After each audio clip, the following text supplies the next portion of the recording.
Before the pandemic hit, the World Economic Forum predicted it would take as many as 160 years to close the gender gap across the globe, with North America on the wrong end of the spectrum at around 151 years. Now tack on a COVID-induced financial crisis that's hit women, particularly women of color, the hardest, and you have economists warning it will set workplace gender equality back another decade. But one of the world's biggest investors, Norway's sovereign wealth fund, is putting the pressure on many of the more than 9,000 companies it supports to each set specific targets and regularly report on progress. Of course, this isn't the first effort of its kind. In fact, Norway became the first nation to impose a gender quota on boards in its top 500 companies back in 2003.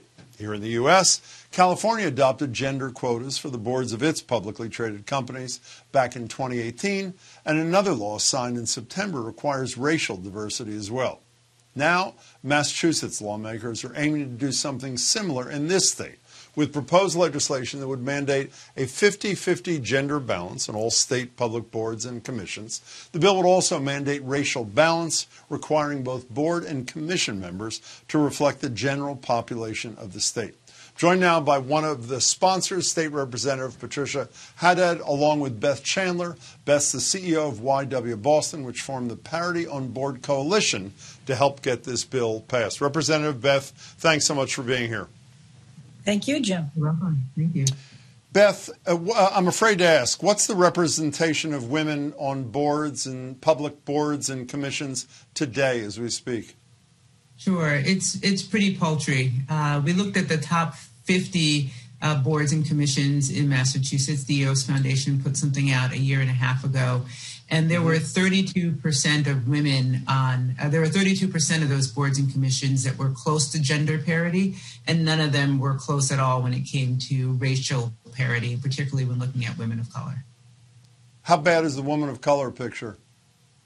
Yeah, there was 2%, I think, that were CEOs, 6% that were on boards and commissions, somewhere between 6 and 9%. So it's pretty paltry. And the reason this matters is because our country was founded on representation, right? And these boards and commissions make significant decisions that impact everybody in the Commonwealth, yet they're not represented by many of those voices. Beth, how many of these public commissions and boards are there roughly? There are over 400 that would be impacted by this particular bill. We aren't looking at housing boards and commissions, so any municipal boards and commissions are excluded. And so that gets it down to a little over 400.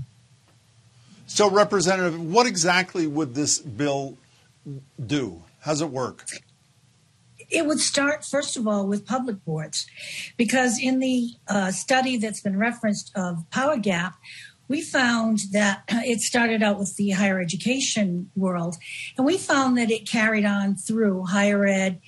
The only place that we found any kind of real parity was on local school boards, which was very interesting. Really? But as Beth has said, when you look at our boards, where we should be modeling good behavior for the private sector, we're as bad. We're as bad as any board, any entity there is. Representative, why did you decide to just pick public boards and commissions? As I mentioned a minute ago, California 3 years ago went after, I wouldn't say went after, focused on publicly traded corporations. Why did you decide not to think more broadly? Well, there is a bill that's been filed again this year to talk with private boards. But if the state itself is not modeling good behavior, how can we ever expect privates to? Fair enough. But one last thing about there are a lot of well-intended things, and this surely is at the top of that list. But getting back to California, if that law is violated, the fines are in the six-figure category. Now, admittedly, those are profitable corporations, for-profit corporations. You're talking about something else. What's the sanction? What's the penalty for a public board or commission in Massachusetts should this measure become law and they choose to ignore it? So we didn't start with sanctions as yet because we felt that public boards should just be doing the right thing. But should they be doing the right thing even without your legislation? I mean, that's right. They absolutely should. They absolutely should.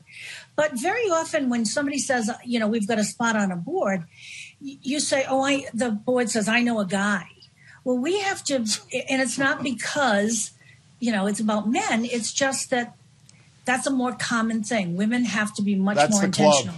That's the club. Yep. Beth, what were you going to say about that when I interrupted you? I'm sorry. No, I was going to add that we don't want to use a sledgehammer. We really want to use a carrot and not a stick. And so that's why there's not a punitive language in this bill. It's really about trying to encourage and support and provide organizations and boards and commissions with the support to be able to do the right thing. And we've had already to date, we've had the Treasurer's Office, the Attorney General's Office reach out to us with openings that they have on their commissions. We've done a variety of trainings throughout the Commonwealth to share, particularly with women and women of color, what these opportunities are, how they find them, how they can put their resume and other materials together so that people know that they're there.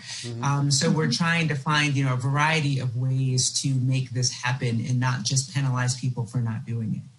But Beth, when they don't take the carrot, when they don't take the carrot, I assume you'll move on to the sledgehammer. I know it's not in this legislation, but it's not just carrot you're laughing, so I assume yes. So, Representative, let me ask you, I'm entitled to one stupid question per show. So this is my stupid question. Who opposes this? Who's going to stand up in the House or the Senate saying, I don't think there's a good idea that there be gender and racial equity on public boards and commissions? We're certainly hoping that no one. And I would just say that because of COVID, many of the really good bills like this didn't really have the opportunity to come before the body. Yeah. So I don't think you will find any. Jim, just one more thing. Yeah, of course you can. Of course you can. Yeah, I was going to add, I think one thing that I've heard about this bill, particularly when it was first filed, is that people said, well, does that mean you're going to kick the white guys off?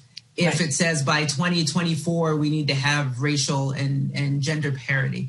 And we're not looking to kick anybody off of any board and commission. What we're looking to do is, as opening comes up, that there be intentionality about making sure that boards add people of color, add women, not kick people off. And if people do want to kick the white guys off, who should they contact, you or the representative? Which one? Representative, if people want to learn more about this bill, want to get involved, who do they contact? Your office? How do they find out the details? Certainly. The best way is with my email, which every email in the House is the same, patricia.haddad, Haddad, Haddad, at mahouse.gov. Great. Terrific. I wish you both good luck with this. Please stay in touch. It's a terrific idea. Beth, Representative, thank you so much for your time. Thank you.